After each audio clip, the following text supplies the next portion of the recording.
Welcome back to French Toast Chopsticks Manga. This is Brian, here once again with a manga review. Not a complete series, but I am caught up completely. I think I did a volume one quick look at the series. Beauty and the Feast. Read volume one, and the last couple of weeks or so, I picked up the other three volumes. I just checked, and volume 5 is coming out in November of 2022, so just about a month from now. Yeah, so this is a story about a recently widowed woman, age 28, who loves to cook. And one of the things she misses most about her husband is cooking for him. So her neighbor is a freshman in high school, which seems strange because he's living on his own, but he's going to a very prestigious academy for baseball. Baseball is a very big thing in Japan.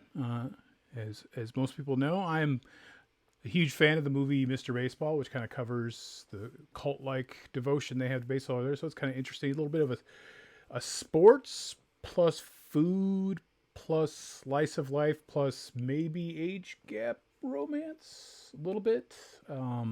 It's subtle, but it's there. Yeah, she's 28 and he's 15 or so. But yeah, he begins going over to their neighbors, goes over to her apartment every night for dinner. And she prepares vast quantities of food for him and he eats it all. He is a voracious eater with a voracious appetite. And she's just happy to have company because she's been alone for a while since her husband passed away. And I kind of like how poignant it is when she has, of course, a shrine to her late husband, and they kind of have flashbacks of their courtship and excuse me, and how they hooked up and ended up getting married. They met at university, and she kind of got with him by cooking for him as well. So it's almost like a weird repeat where he was older, she was younger, and they kind of now she's the older and he's younger, but not crazy age gap, but it's a little hinky. But it's not over the top. It's got a little fan service, not much. But anyway, so he is a star based out of scholarship to this academy, and so when she starts cooking for him, he just wolfs everything down and thanks her for the meal, and she gets great gratification out of this, but he doesn't state any preference, so it's been a slow burn of him slowly revealing what he likes the most, and it turns out what he likes the most is canned tuna with soy sauce and rice. But she kind of broadens his horizon. She takes an interest in baseball and actually does research and goes to one of his games to learn more about it, and she also kind of tries to cater her dishes for his nutritional requirements as he's bulking up because he's a skinny kid, but he keeps getting bigger and he's working out very hard. So she's kind of helping him progress as a baseball player by making sure he eats well, because otherwise he would just eat fast food every day. And he also has another sort of love interest that's his friend from grade school. And she kind of catches on that the neighbor that cooks for him, they might have a thing going, and so she's very jealous, but she also cares about him, and she does like things like she researches the other team's pitcher. And it's interesting. It follows his progression. He starts as a center fielder and he moves to shortstop. And I'm not a huge baseball guy, but I know typically shortstop is the position for the most athletically gifted person on the baseball team.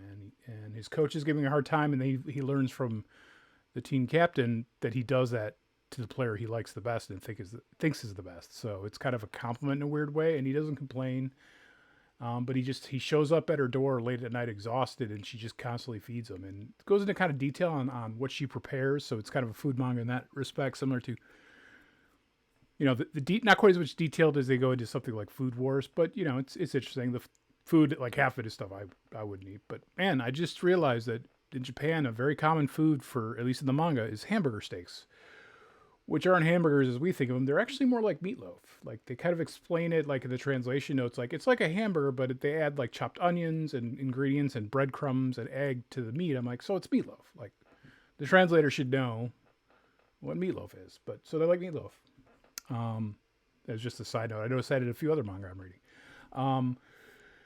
So the fan servicey stuff comes in when it's basically her. She's worried that she's putting on weight because she's eating while he eats. So she's eating kind of the high starch, high carb, high fat food that she's been feeding him and gets worried about it. So he kind of helps her with workouts and things like that. But it's more to show like she's a large breasted woman, and that's like the polar opposite of the other girl that likes him, who's very athletic and fit. So she thinks she needs to be more like that.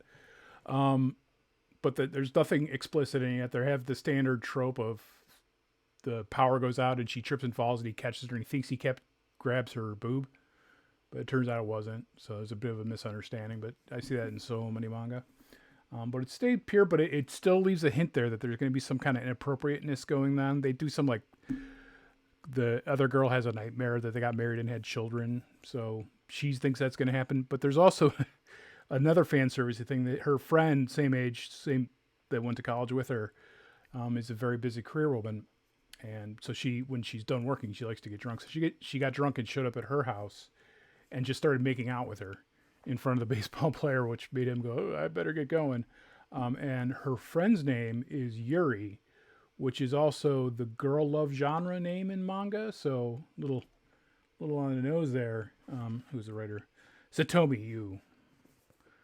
I'll get better at pronouncing these manga creators or mangaka as it goes on. But it's wholesome so far. We'll see where it goes. So far, just look at the covers. It looks like it's more of the same. But I'm enjoying it. I mean, they're quick reads. Probably 20 minutes to get through one of these. I do like the spines are good with the character art on them. I kind of wish... I like how they alternate the feast part.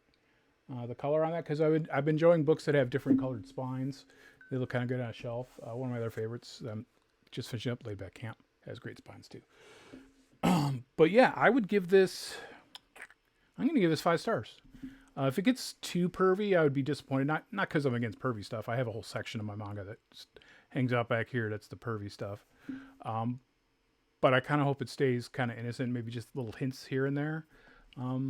Of naughtiness going on, but yeah, I'd recommend this to anyone. Not like I've said earlier, I thought I'd just be a pure shonen guy, just action, basically replacing. Because I used to read a lot of Western comic books, and then I got sick of them, and I thought I'd be reading the Japanese equivalent, and I have.